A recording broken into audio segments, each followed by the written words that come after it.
Welcome to The Real Build. I'm your host, Bill Ryman, your broker builder, and today I have a guest coming from Eddington, Maine. He's a third-generation carpenter and has been running a construction business for over 10 years now. He specializes in pre-engineered post-frame structures called Lester buildings throughout the state of Maine, which I'm pretty excited to learn more about. But Nate Santos, it's great to have you on. Welcome to The Real Build. How you doing today? Doing great, Bill. Thanks for having me. Yeah, I appreciate it, man. I'm excited to get into what you're doing up there in Maine. Obviously, it's a different world up there from where I'm here down in Florida. So excited to talk some construction with you. Happy to have you on. Yeah. Thanks for taking the time, man. So what I always like to get started with every guest, obviously, is talking a little bit about your background. So who is Nate Santos? So just a guy out of rural Maine, born into basically a primordial soup of concrete and carpentry with my father, and just tagged along, chased his shadow for, eons. Still doing it now. He works with me, he built this business with me and just been doing it ever since. Just knee-high to a grasshopper, chasing him around. Nice. I mean, as far as like obviously, let's go deeper in your background, though. You obviously grew up in Maine. Let's go deeper into like your story with construction. Obviously, you were working for your dad. What are some of the things you were doing for your dad? How to develop into, So he always just had side jobs. Okay. Like whether it was building a garage or doing a steel roof or doing concrete slabs, just throughout the 90s and early 2000s. And then I talked him into going into business in 2005, and then I picked the Lester dealership up in 2006, and then been building those ever since. Gotcha. And I mean, so basically as a kid, I come from a similar background as you. Obviously, I grew up in a business. I've learned a lot throughout my life. I've told my story a million times on this podcast, about growing up in the business and how that has brought me to where I am. Yeah. I mean, I'm sure you're the same way, following in your dad's footsteps and learning the trades and doing the things that you did. I'm sure it's brought you even further to where you are today. Yeah, I think so. Yeah, just strong work ethic and all that, just the drive and just want to succeed and build. Yeah. That's it. Yeah. I mean, so why did you choose? I mean, obviously you grew up in it, but I've talked about it in the past too, like love hate with construction personally, so why construction? What really drove you to get, started? I'm not really sure I chose it. I think it chose me, like just everybody talks about finding their passion. I'm not sure. I think this is my passion, and I don't know if I was like, hey, it just felt right, building with my hands. And I understand like wood members and putting versus like steel structures and stuff like that. It just makes sense to me. And I don't know, man. I think it chose me. And then the post frame industry came along, and that's all I build is Lester buildings. So I don't know. I think it's ingrained through generations. All my uncles were carpenters, my grandfather. I think I don't think my dad wanted me to do this. I think it was there. I don't know. It's always made sense to me to, work with your hands and create something. Yeah, I mean, I'm the exact same way, man. It was something, like I said, it was like a love-hate growing up. You grow up in the business, Yeah.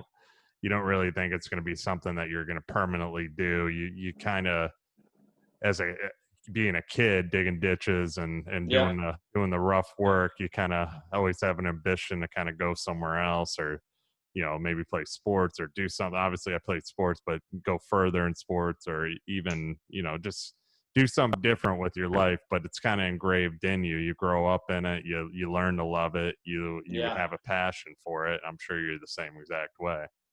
Yep. Yeah. I never had the hate relationship with it, but always tagged along and, you know, even the late teens, just whatever he had going on, just go help and do roofs. And, you know, my brother was like the prep guy, and then my father and I were like the lay down guys on roofs. And, you know, it was just, I don't know, I always a more love relationship with it than hate, for sure. Just always, I don't know, always wanted, my father more did it on the side, and then I convinced him to do, you know, professional contracting. And he was always more like the constant worker, like support guy, you know what I mean? And then I bid the jobs. And so at like 25, I'm bidding jobs, and he's just the constant support guy there, you know. So one thing I wanted to ask you is, let's talk about the different building that you're currently doing. You know, you specialize in Lester buildings. Now, what are Lester buildings? Explain this to somebody that doesn't know. So you're familiar with a pole barn or anything Ye- like that? Pole structure? Yeah, I am, but the listener probably isn't. So go into it. The real simple term is like this from up in Maine, it's like a cedar post in the ground, you know, a cedar tree creating a pole, or some people build them out of telephone poles, believe it or not, around here. Uh, And then so these are engineered with laminated posts, whether 2x6, 2x8, 2x10, you know, triples or quadruples put together to create the post or the pole. So okay. and they're either embedded in the ground, or we can bolt them to concrete and roll that way. Okay. I mean, it's interesting. I mean, it's so different than what we do here. But like, what else? I see, like, you go on your Facebook, for example, and you can plug your Facebook too, so people can go check this out.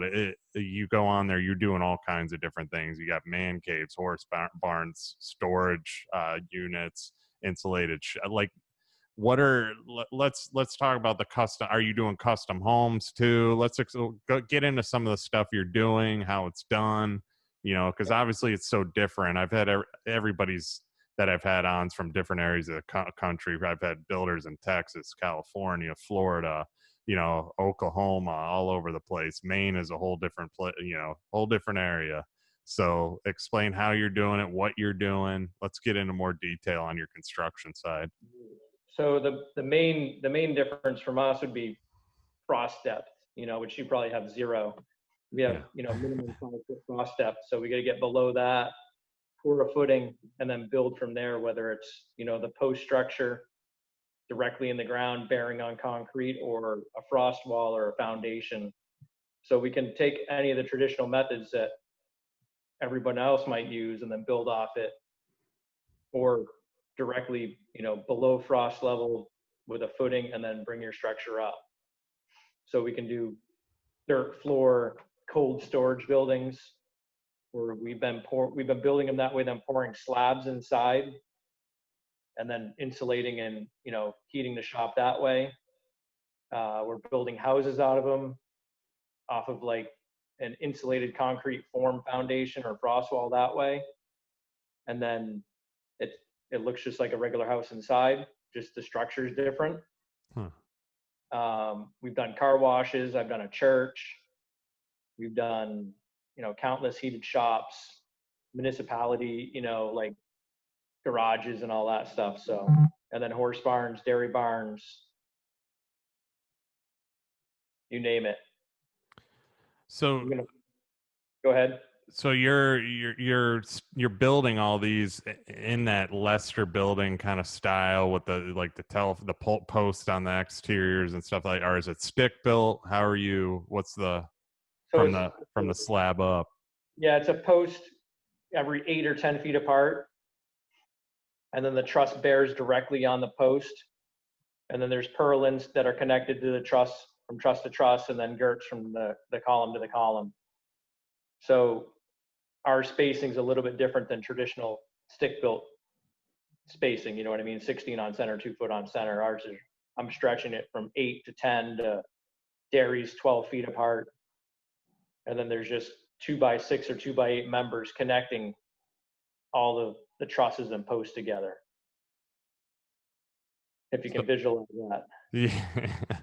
I mean, it's a whole different world. Obviously, where we're at, we're doing footers, but we're doing footers on, we're doing footers on top of pilings. We're driving piles down, or then they bring in dirt, they dig out. I'm actually doing a series on how homes are built, video series, because I got a home we're doing now, and I'm just going to record it from start to finish, and so people can see kind of the process and everything of what all goes into it. And me being in the building industry, it just amazes me how different everywhere is. I mean, we kind of all have the same core concepts and everything. Do you guys have basements where you're at too? Are you doing any kind of basement structures?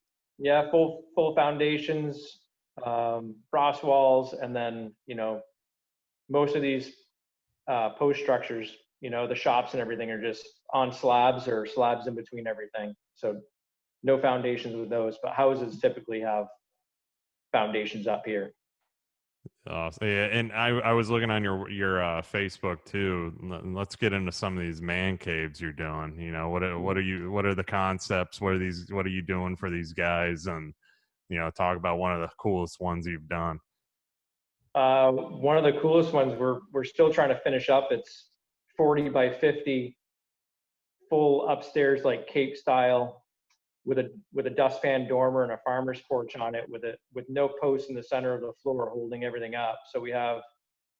All right, we're back after losing connection, but we were we were talking about the man cave and one of the best ones you've done. Nate had to go out to the truck where he's right at work right now, right on the scene of a job. So this is Here. Yeah, there you go. No, but you were talking about the one of the coolest man caves you've done. Let's go back into that. I want to hear about that. So 40 wide, 50 deep, 14-foot ceiling height to the first floor. And then it's a 8-12 pitch with a rafters and Cape style roof with a full dustpan dormer, all, no posts coming down into the garage space. So we have huge, like 44-inch glue lams holding the floor. Huge beams from the roof up with 50-foot long glue lams that weighed like 5,500 pounds to put up with a crane. And so that'll all be like cathedral ceiling up top, like a ski lodge style thing. And then the downstairs is all white liner panel with LED shop lights that light the place right up. So, and the customers got Humvees in there and all kinds of military trucks and stuff like that in there. So it's pretty cool. Yeah, I'm gonna have to see some pictures of that one for sure. That sounds. I'm sure you posted that one to your Facebook too, so I'll definitely be checking that out for sure. That sounds awesome. Yeah, that one's on, and we just got overhead doors in it, so I gotta get some new photos up of that. But we started in January, so it's been a slow go. Yeah. Can't wait to check that one out. I mean, one thing I wanted to talk to you about too, which I talk to every builder on my show about, and that's what the show is all about, obviously showing customers what to look for in our industry. I wanted to talk to you. I mean, obviously building a good relationship between the home builder and the client, it always begins from the start, the foundation, just like a house. So how are you applying this with your business? Because I mean, you've been doing a ton of stuff, and just in me doing my research on you and everything, your business is growing. You're busy as can be right now, which is awesome. And the company, obviously, you've had a lot of success building all these and doing all these different projects. So, how are you starting out, building that relationship between you and the client and creating a strong foundation with them? How are you applying this? I think a lot of stuff's like word of mouth and repeat, like one customer knows the next customer, you know what I mean? And or referrals, I guess I should say. So like the man cave was another referral from another guy that I did a man cave for that was slightly smaller. And then it goes from there. and it just seems to be that like snowballs with referrals of this customer knows that customer and they need a large structure. And um, I think for me, I've listened to a bunch of your podcasts, and I am not as good as some of the other people you talk to about, hands-on, and like I build and work, and like it's really hard for me to um like foster that relationship, I guess you could say. You know what I mean? I show up, I build, and then hopefully my work speaks for volumes for me. You know what I mean? So in areas where I have to work is definitely, you know, one of your guys you interviewed said they send birthday cards for the anniversary of the house, and I'm like, wow, that's pretty freaking cool. You know what I mean? Because at the end of the build, it's like you're kind, sometimes it's questionable, how the relationship's going. Mm-hmm. So in the beginning, I think everybody's excited, and it's pretty easy to be, like, hey, this is, and my stuff's, pretty simple most of the time. Is square boxes, whether it's like storage buildings for boat yards on Mount Desert Island, I built for repeat customers and stuff. And they send you dimensions, and a lot of my stuff's sold via email, where I just shoot them an elevation or a 3D elevation, and they like it, we price it, and then it's sold. And then, you know, and then I think a lot of it comes from, like, Lester Buildings you could go to their website and find a dealer. So if you type in your zip code in the state of Maine, I'll come up. So I get a lot of just inquiries for buildings that way as well. We got a pretty good relationship with some general contractors that will, GC a large job, and they'll need, like a riding arena in there. And we've done a riding arena for the University of Maine underneath a general contractor that continues to reach out to us for buildings. So I think that's just, builder to builder relationship, which is, they're phenomenal. We hope that, they feel the same way with us. Otherwise, I don't think they'd be reaching out. You know what I mean? Mm-hmm. But as that's a lot of it's referrals. And still, I mean, I don't know if you guys see that where you are, but construction's still word of mouth. Mm-hmm. As much as social help, I mean, that's a big boost, because I'll bump into people and they'll be like, "Oh, you're putting up a bunch of buildings," and I'm like, "But nobody likes or you know what I mean? There's no likes or comments on social, so you still don't even know if it works." But then you bump into people and they're like, "Oh, look, you're booming, you're doing this." So social, that helps out too. You know? No, I want to brush on a few things you said there too, because that's why I wanted to have you on, because you are different. We're all different as far as where we build and what we're doing too. And I talked to you about this before. A builder in California is not doing the same thing as you in Maine, as me in Florida, as the guy in Texas. We're all over the United States. We're doing our thing, but the thing that keeps us together and makes us similar is our passion behind what we're doing, and that goes hand in hand. And I can tell just off of what you said in general of, you know I don't really nurture the customer throughout the process. I'm on the job, I'm swinging a hammer, I want my product to be the best product I possibly can deliver. That's where you are the same as everybody that I've had on this show. I mean, you're passionate behind what you're doing. You care. Obviously, I mean, we've all had it as builders. If there's a builder out there that tells you that they didn't have a bumpy road with a customer, they're lying to you. I mean, we've all had it. We all got those customers that, are tough to deal with, and we have to figure out how to deal with them. And yeah, everybody's happy at the beginning. They're excited. Then, things can get shaky throughout the process, because it is a stressful process, 100%, but at the end, you deliver them a good product, they're going to be happy. I mean, we've also had those customers that there's no way of pleasing them whatsoever, and we probably should have never went to contract with them, because they'll never be happy. I mean, you could build the house out of gold, they'd still find something wrong with it. You know what I mean? But that's where we're similar in a lot of ways, and I can tell that with you, that when you build a structure, you want it done right. You're watching it, you're on site, you're making sure everything's running the way it should be, and doing it correctly too. I mean, that's the main thing I picked up out of that. And as far as referrals, it's huge. And if you're getting referrals, obviously that speaks volumes to who you are and what you're doing, Yeah. hands down. Because if you weren't getting referred, well, you're probably not doing a good job. And we're the same too. I mean, believe it or not, you can do all the social media marketing and everything too. Yes, it works. It attracts people to you. You got a nice website, whatever it is, Facebook, whatever. People are seeing your work.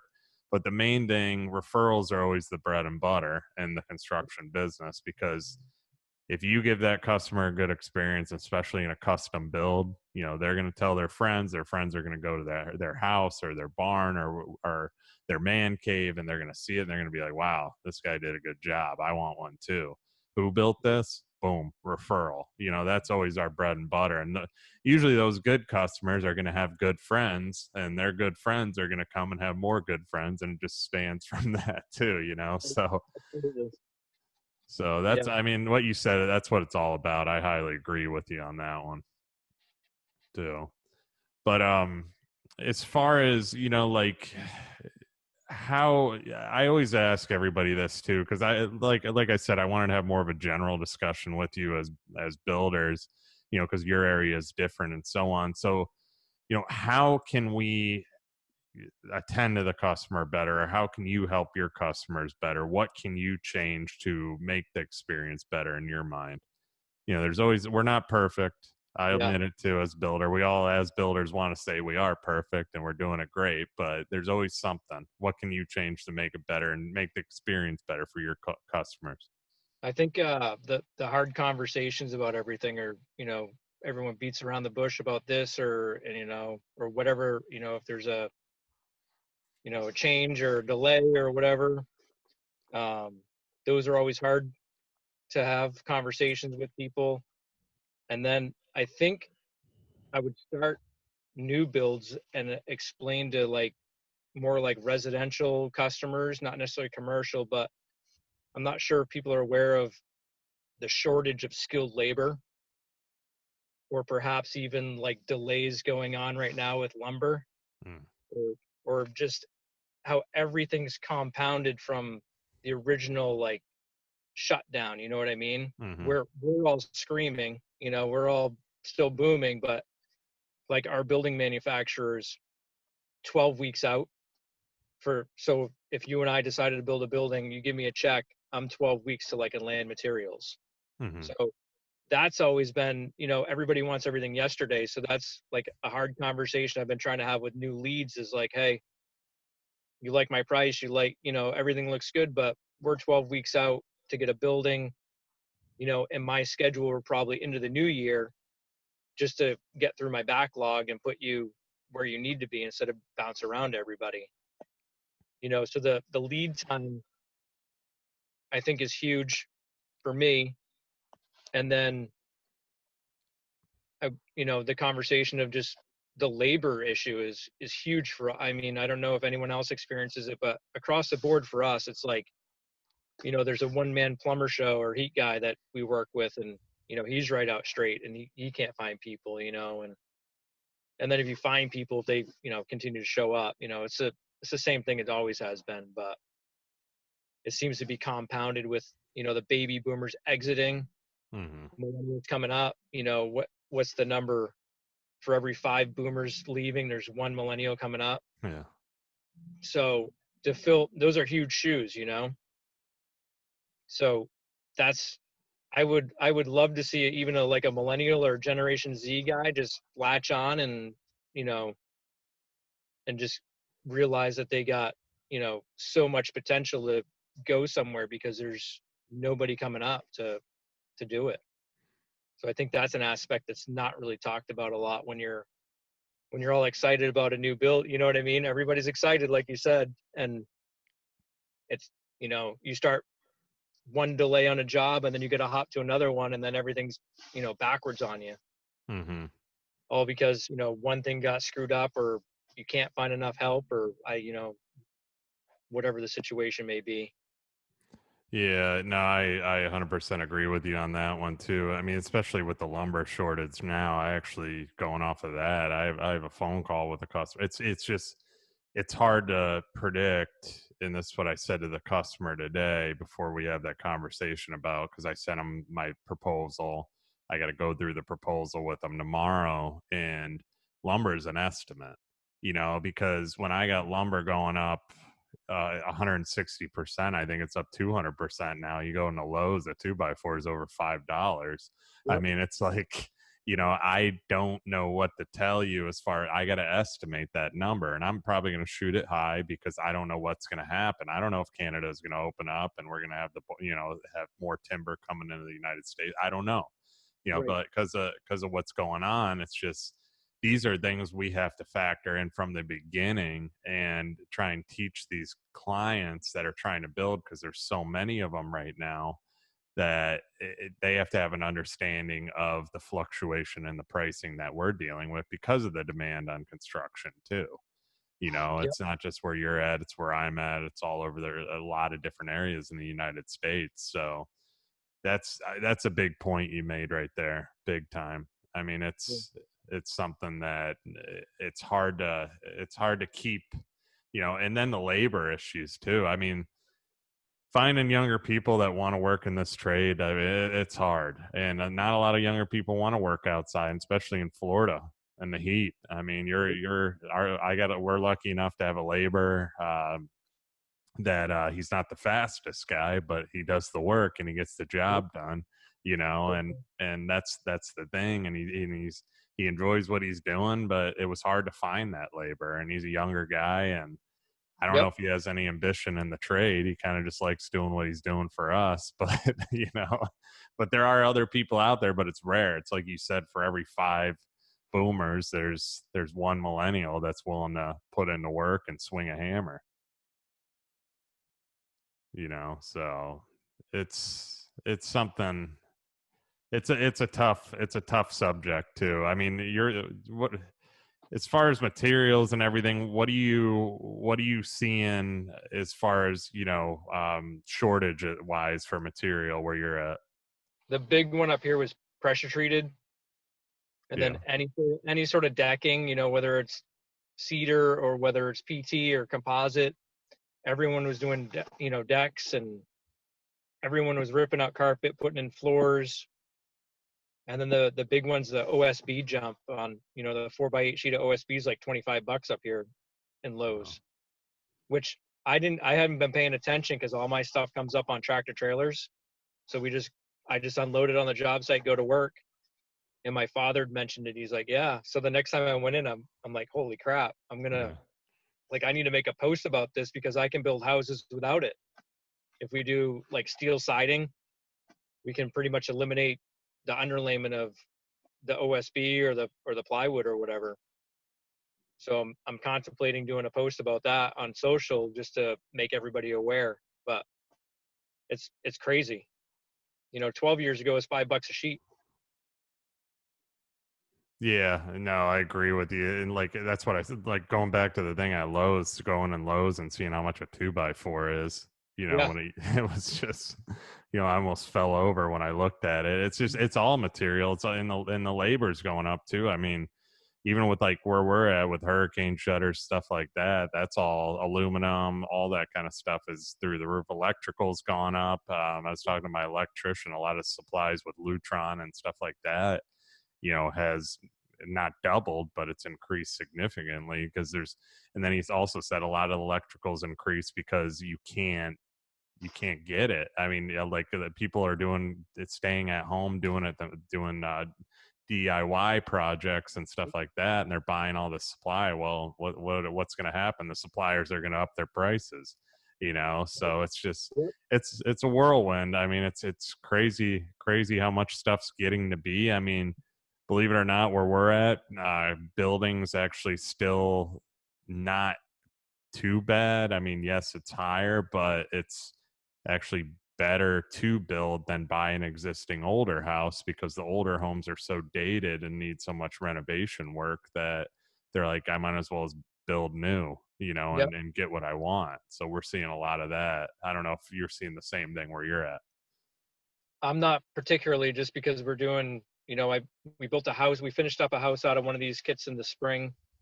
And then jumped full bore into that mini storage project that you probably saw on social, and it's been we got a big 75 by 100 foot heated shop coming up, and a bunch of smaller shops. So not too many houses, but I know as far as real estate up here, there's no inventory to sell, you know. So I mean, if you can't find anything, it's got to be, you got to build, you know what I mean? Mm-hmm. But as far as us, I haven't seen too much just because of the world we're in, you know, of just mainly heated shops and shop space. And we got one that's like a hybrid of, it's half shop, half home that we're doing. So it's like 28 by 40 residential, and then the rest of that 80 foot is shop space. So they're calling them, I don't know if you've seen anything about it, they call it shouses, Oh, shop really? house. Yeah. So we got one of those going. So I guess that's, you know, a hybrid residential, but you know, that's still pretty cool too. Yeah, no, that is pretty cool. Yeah, it's a process. It's definitely changing times. I mean, and people are building different. I mean, we got a lot of different people building like garages for car collections and stuff like that, putting the houses over top. And I mean, you're seeing a lot of different things, but there's a lot of uh, people moving out of the north coming down here where we're at now, just because they're figuring out they can work from, you know, if I can work from far away, I might as well as work in the sun. So, Right. you Right. know, and not have to go through a winter Right. anymore. And a lot of people are becoming snowbirds now and getting ready to retire and so on. So it's good. I mean, it's good to see, and you know, and it's definitely growing where I'm at from being down here 25 years. It's definitely, and I've never seen anything like this though, where it's been, I mean, maybe since 2005, but you know, it's crazy. Oh yeah, absolutely. Same up here, man. It's mind blowing that we're, you know, the quarantine, everybody's shut down, and then we're still screaming busy and haven't stopped. You know what I mean? It's mind boggling. Yeah, yeah. We like we talked about before we started. I mean, you would have thought it was going to go opposite, but and every builder I've had on, they're all saying they're busy, Yep. and it went the, you know, the good direction. You know, we all Yep. thought it was going to go a bad direction and everything, and it did at first. Everybody was kind of, it kind of paused. Everybody was kind of seeing what was happening, and then all of a sudden it's just boom. You know, so Right around March, April, I had like probably 50% of my potential customers were like, nope, let's see where this goes, and then everybody else is like, yep, let's just do it. yeah. So I went with whatever we could, you know, everybody's in that unknown time. I'm like, all right, well, we'll just do it then, you know, sell the buildings and build them. Yeah, yeah. What's one thing I wanted to get into with you too, though? How are you? So with prices going higher the way they are, how are you making things more affordable for the client? Or is there a way to do that? Is there, you know, because I've talked to other people about this, and it's tough where I'm at just because the way the houses are built. I mean, Yep. there's ways to do it, but where the locations where I'm building, it is tough. I mean, you have to have a certain amount of money to build, and as a builder, we have to, for profits, we have to be at a certain point. But I Sure. know in other areas they're doing, you know, they got modular builds, you got all these different types of things where you're at a little bit more, and then plus up northern Florida where I'm at. But what are you doing as far as affordability?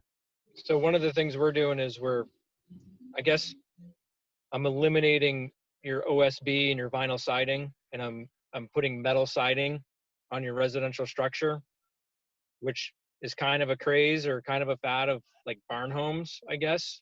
So it's not out, you know, not all that crazy. So we eliminate the labor of putting on OSB and then vinyl on top of it, and we're just putting, you know, the pre-painted metal vertical siding on. And then I've kind of eliminated, so like on the house we just finished it, slab on, you know, frost wall with slab on grade. Um, the concrete floor was supposed to be their finished floor. So we eliminated the, like, you just throw click flooring on top of that or whatever, you know. So, and if you got, you know, it didn't really go that way for them because of where we were building, there was ice buildup, and then they put salt on top of the ice, which ate away the concrete floor, so it didn't go so well. So they had to end up doing some click flooring anyways. But there's that's, if you can get a guy that can finish a concrete floor pretty good, there's a savings there. Mm-hmm. And then the OSB and the vinyl siding, that's all labor, and obviously right now with OSB the way it is, that's a huge savings. Yeah, I mean, here there's not really. I mean, that's real interesting too. I mean, with siding and everything here, we can't save on siding just because we got to do it all out of stucco. A hurricane will blow it right off the side of a house, Yeah, and then obviously concrete. We use so much of it here because everything's a concrete structure here. They're like commercial buildings, is what I like to say. So it's concrete on top of pilings. So you have your slab, then your block, then your concrete tie beam, and we build up from there. So it's just finding ways to save. I mean, is there ways? Probably. I mean, with the selection wise, but the structure is the structure. So, I'm not seeing any ways where at least where I'm at, not of all Florida, because it's different in different parts of Florida. We're just in an area where we're similar codes to Dade County, which are some of the strictest codes. We're Collier County, so we're very strict codes here. But Crazy wind loads down there. oh yeah, big time. So one thing I always like to talk about is kind of your sales process. Obviously, we all have different strategies that we go by. Yours might be a little bit different than mine. So let's talk about your sales process. How are you getting people? I mean, obviously, I know you're doing a lot of social media, so on, a lot of referral business, but where do you go from there?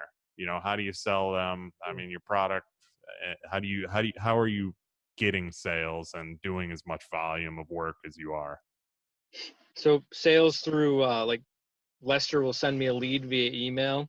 I'll follow up with a phone call, get their specifications, and then sometimes these guys are out of state. So like I've got customers that are from Long Beach, California, and Rhode Island, and so those are sold via email, believe it or not. And I've been doing this even before COVID happened, where people were worried to meet face to face. So I kind of transitioned to something where, I was, build 8-10 hour days, 5-6 days a week, don't have much time to meet with customers or potential customers. So I just fire off an email with a, quick scope of work, outlining the building, the accessories and a price.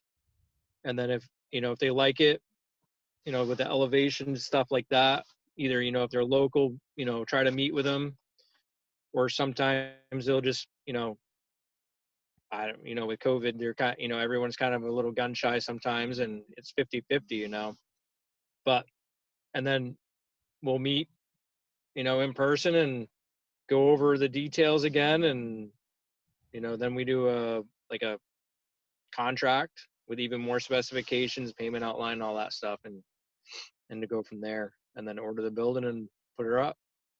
Yeah, I mean, you got yourself a nice laid back sales process. I like it. I mean, yeah, and plus your product helps, like you said earlier. I mean, that's the main thing. You deliver a product, they see it, and they know what you're going to deliver, and I'm sure,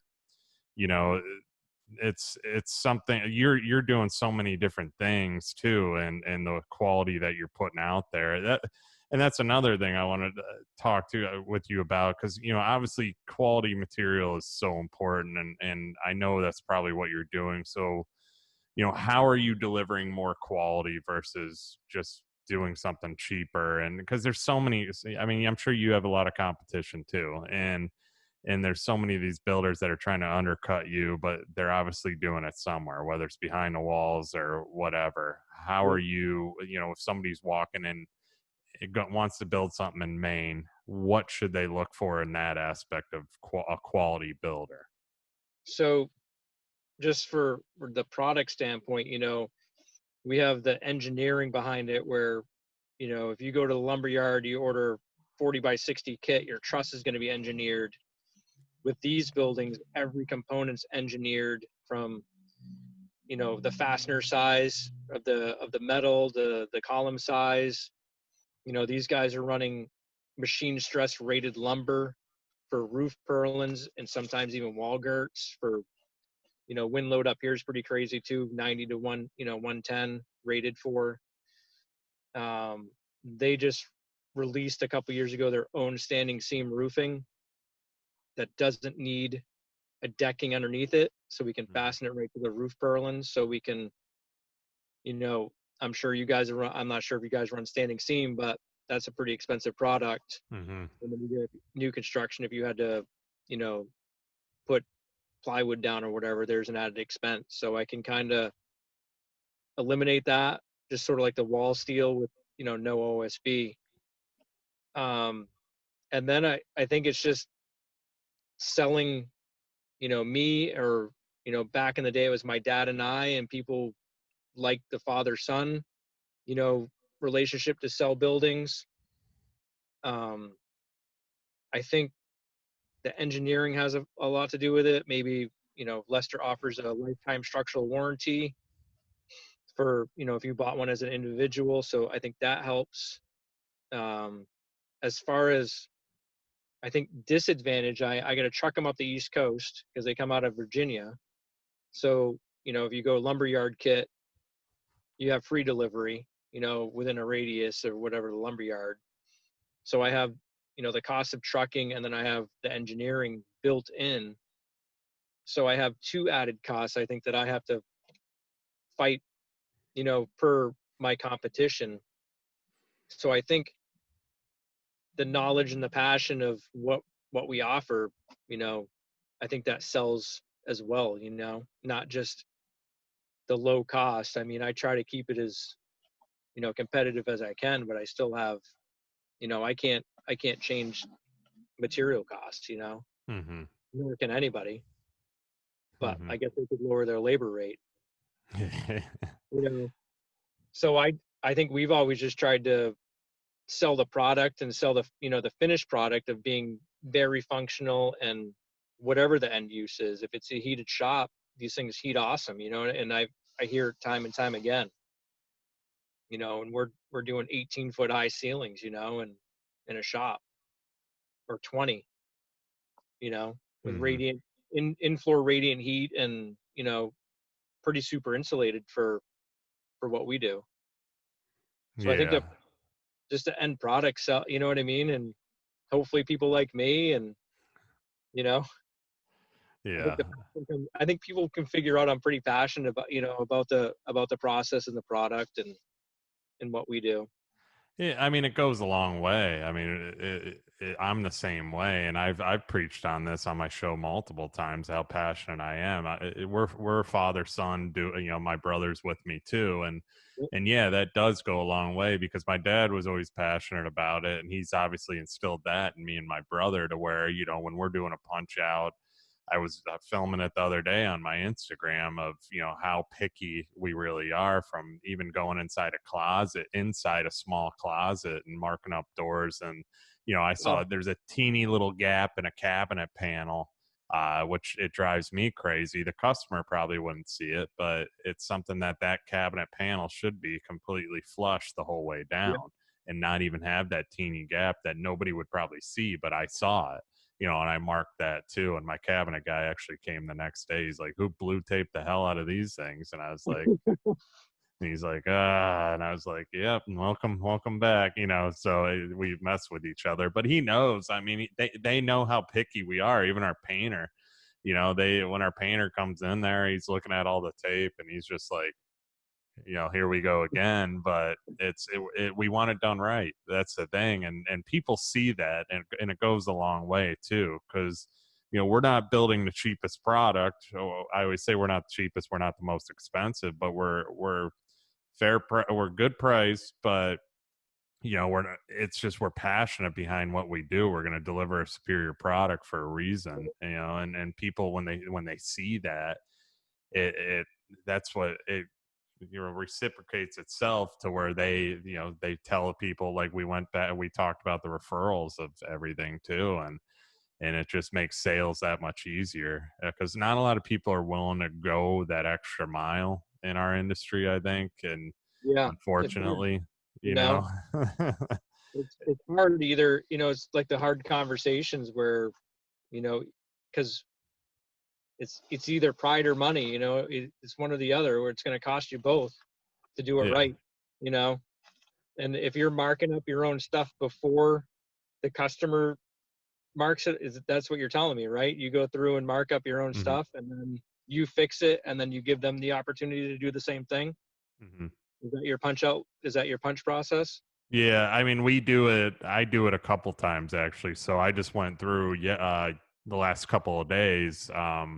Went through. We'll let our painters roll through, and then the cat, whatever was needs to be fixed, we'll let them go through, and then we'll go through again, and then we do a final walkthrough with the customer, and then obviously the customer is gonna. We want our end goal, which it's been successful with it, is we want our punch out list to be probably about that long, if any, and Yep. it's going to be stupid. We want it with stupid stuff, like that we might have just forgot that nobody, and it wouldn't, it's not a bit, we don't want any big deals. We don't want the customer upset about anything. We just want to take care of them. And we want that process, that final walkthrough to go as smooth as possible. Yep. That's our end goal.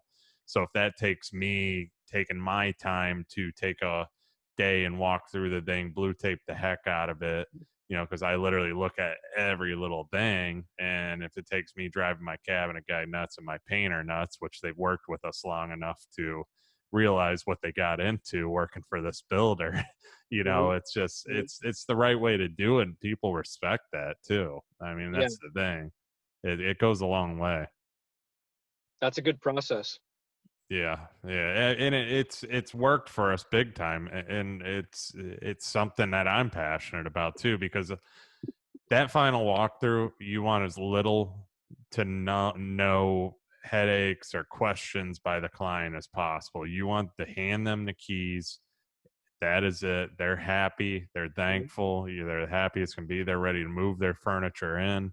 They ding up the walls. It's on them. But you just want the process done right out. And like I said, obviously there's going to be some small stuff as they're living, and we always tell them, yeah, live in it. You're going to find stuff. We'll leave you some blue tape. Mark it if you see it, because we might have missed it. That it's common, and we're Yep. happy to come back. I have a warranty guy that takes care of all that. He's on the phone with these people. They call him direct, and he goes there and looks at it. So me and my brother, because we don't always have the most time in the world to do it. If Yep. it's something serious and he needs us there, we go. So it's a good process. It's definitely helped, and people really appreciate it too. And then Awesome. so, um, getting towards the end here, I always ask this question because it's so important. I was actually on my last podcast telling my guests that I'm probably for episode 100 just going to make a reel out of these, and that's going to be my last, that's going to be my episode 100 of this, everybody's answer, because they're so different. It's a personal question. So, I mean, you've built an amazing company. It continues to grow every single day. What lessons have you learned throughout your journey that we should all apply to our own business or lives that'll help us grow?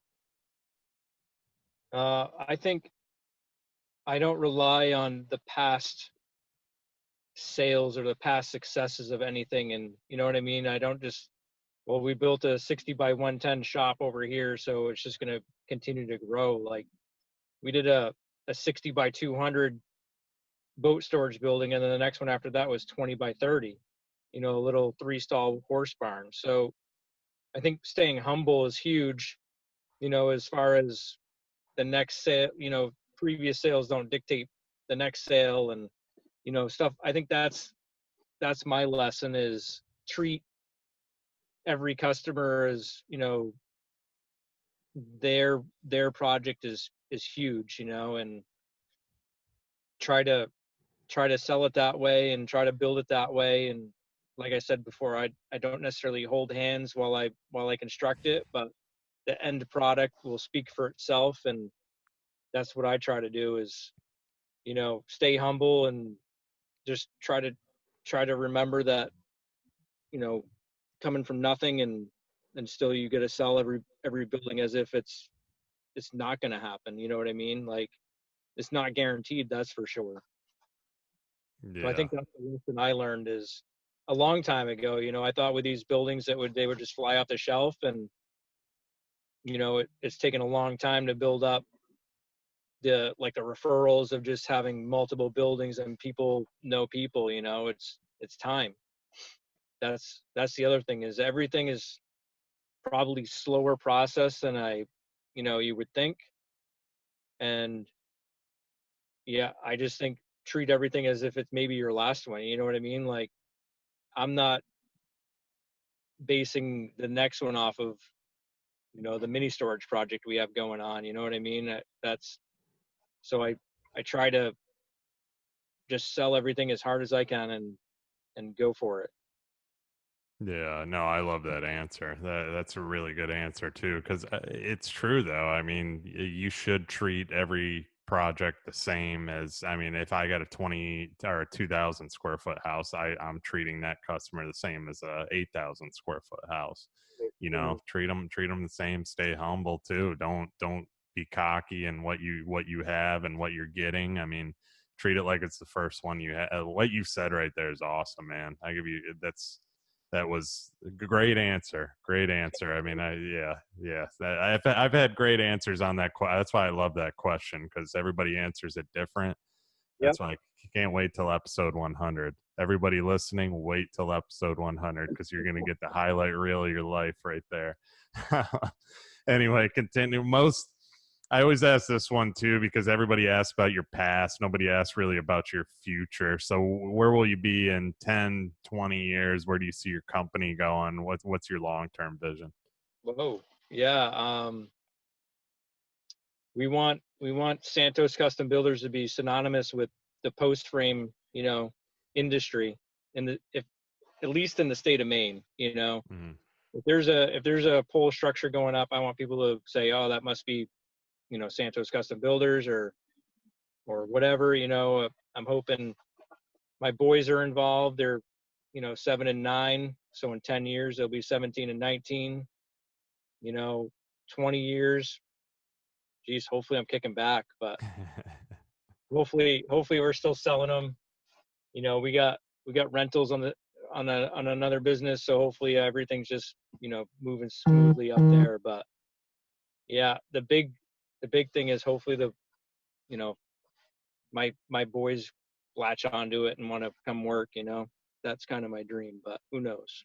Yeah, that's not a bad Maybe dream the to have. relationship right there. Yeah. No, it's not a bad dream to have. I mean, we did it with our dads, so you want to continue it too. Yeah. So that's the hopes. We'll see. And just keep scratching and clawing at everyone we can and keep going.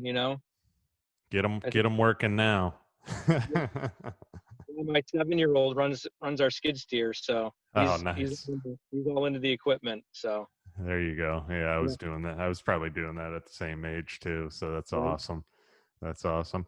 Last question. This is what this show's all about. What exactly do people need to look for when building with you, and why should they choose Nate Santos as their go-to builder of choice?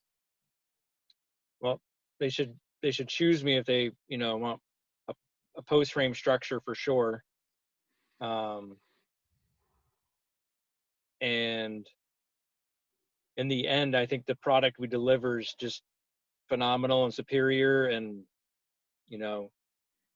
I'm there. I sell them. I build them. I warranty them. I'm the face of everything, every aspect that you're gonna do. And I think the passion and the end product was the reason you want to choose us. Awesome. Yeah, great answer. If I was up in Maine, I'd be choosing you too. Obviously, looking at the stuff you're doing too, and shout. I mean, looking at your Facebook. Just where can people find and connect with you, just so people know, so they can check out some of the stuff you're doing, because it is pretty cool. Pretty heavily just my personal account on Facebook. Just I believe it's just Nate Santos. I got a business account on there, Santos Custom Builders. I'm on Instagram at postframe_Nate. And then we got LinkedIn as well, which I'm trying to ramp up that a little bit more with some builds. And that's it. Those are the three I'm focusing on for social. Nice. Nate, this has been awesome, man. I really appreciate you taking your time. I know I popped in your messages out of nowhere, and yeah, I appreciate you because I know you're a busy guy, taking the time to do this. And it's always good to talk to other people in the industry and help people learn more about it, and especially from people like yourself that are really dedicated to delivering and over-delivering too. That's why I wanted to have you on here too. So I really appreciate it. My pleasure, man. Like I said, I've been listening to some podcasts, and there's some awesome people on there, and everybody's got a nugget, Yeah. So I think I might have to start mailing out birthday cards for building. Everybody's doing something different too, and like I learn on every single podcast I do, especially with the building size, even with the realtors too. I mean, I always learn something, and it's just even having interior designers on and everything. That's why I love doing this, and it has helped people. I get messages too, and I mean, obviously, everybody that's listening, you got to rate this thing, like it, share it. That's the most important thing too. 5-star ratings only, please, obviously. And yeah. Thank you all for listening to this week's episode, and I will see you guys on the next one.